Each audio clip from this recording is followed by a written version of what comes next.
Welcome to Resumes That Get Results. This resume series is made up of 3 parts. Part 1, Getting Started with Your Resume, discusses resume basics. Part 2, The Objective in Your Education, reviews the objective and education sections of the resume in detail.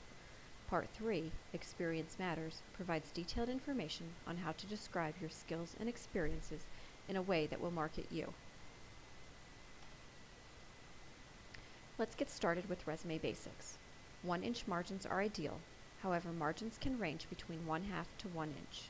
Be consistent throughout the entire resume to give your resume a more balanced appearance. Use only black ink on your resume and strongly consider printing your resume with a laser printer for a more professional appearance. Font size can be between 10 to 12 points. Your name can be a larger font, maybe 16 to 20 points.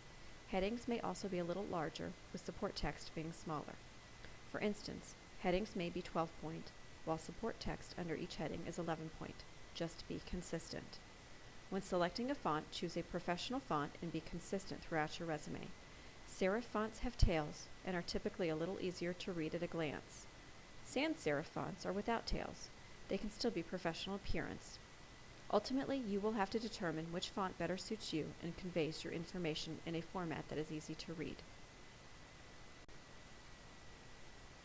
When printing your resume, choose a high-quality paper. Decide on a professional color. Suggested paper colors include white, off-white, or gray.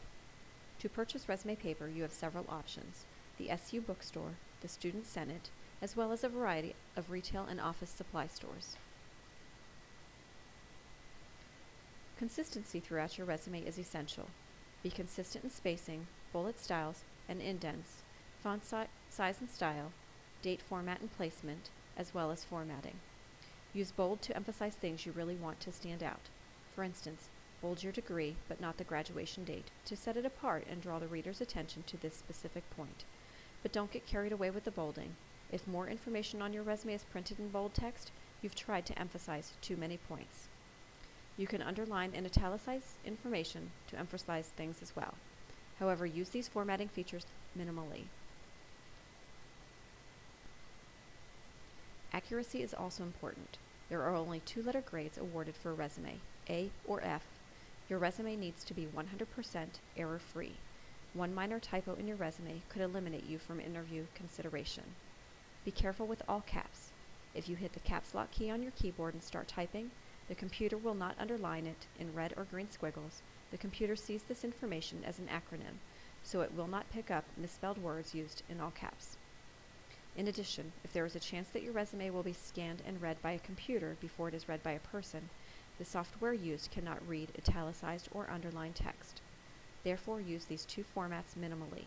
Make sure that keywords are not italicized or underlined to ensure they will be picked up by the computer. Your goal is to get past the computer screening and get a person to review your resume. The more keywords the computer can read, the better off you will be in the end. Have someone review your resume to point out errors you may have overlooked. If possible, have multiple individuals that you trust review your resume and provide feedback. Realizing if you ask 3 different people for their input, you're going to get 3 different opinions. You'll have to take all that feedback you've received and make it work for you and your resume. Ultimately, your resume is your responsibility. Don't count on other people for complete accuracy of your resume. This responsibility belongs to you. Your resume reviewers may be able to give you some valuable suggestions and guidance, but the final product is ultimately yours.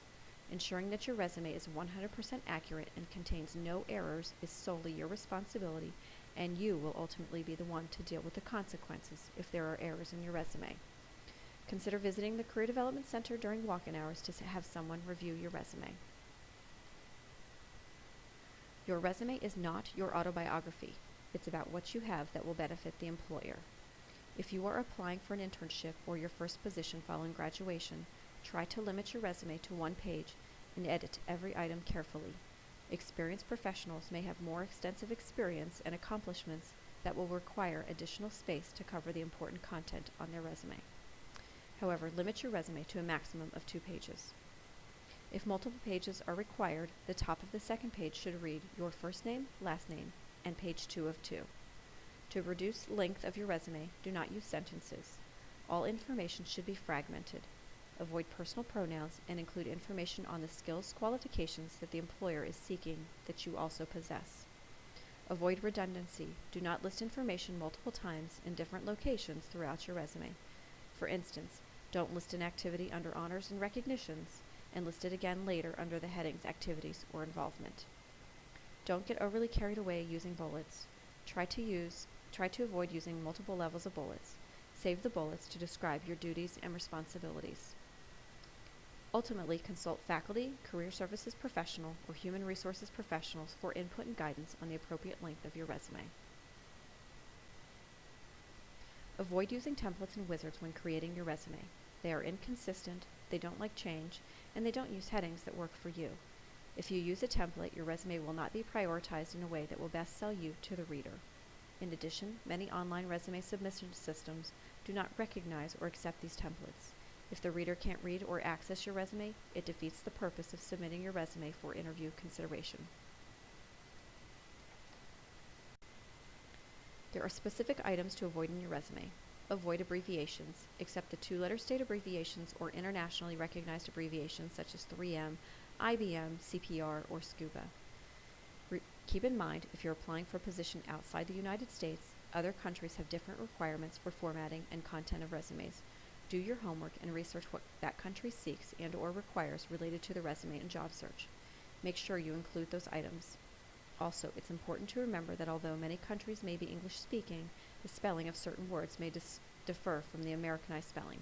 For example, employee is sometimes spelled with two E's, whereas in other countries, it's only spelled with one E. Information in your resume should not be personal. If it doesn't contribute to your ability to perform the job duties, don't include it in your resume. Information related to your marital status, children, political affiliation, religion, gender, sexual orientation, age, race, and ethnicity do not relate to the job and may be the basis for discrimination.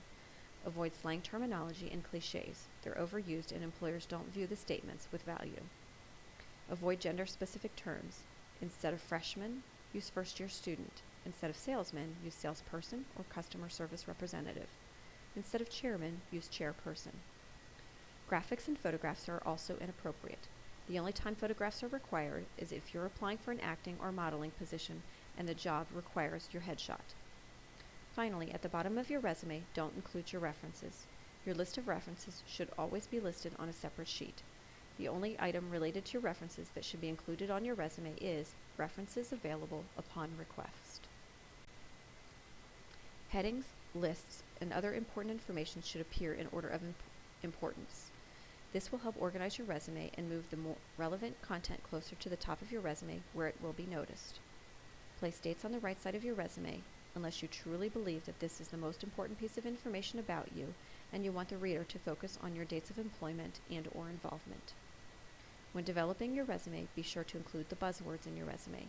These are keywords that may appear in the job description or be keywords that you encounter within a specific industry. Include as many buzzwords as you can get to get your resume noticed. For more information on resumes, contact the Career Center or consider completing additional online workshops in the series. Visit the website at www.ship.edu/career. Click the Career Tools button on the left side of the page for a variety of resources, workshops, and PDFs on career-related topics. If you are completing the seminar series for course credit, please complete the following steps in order to ensure you receive credit for your professor. Review your resume workshops, parts 1, 2, and 3 in their entirety. Go to www.ship.edu/career. Click Online Resume Workshops under Surveys and Feedback, and complete the online survey completely and accurately to ensure you receive credit. If you have questions concerning the content of this workshop, your resume, or would like to schedule an appointment, contact the Career Center at 717-477-1484 or by email at career@ship.edu. For alumni, call 717-477-1218 or email alumni@ship.edu.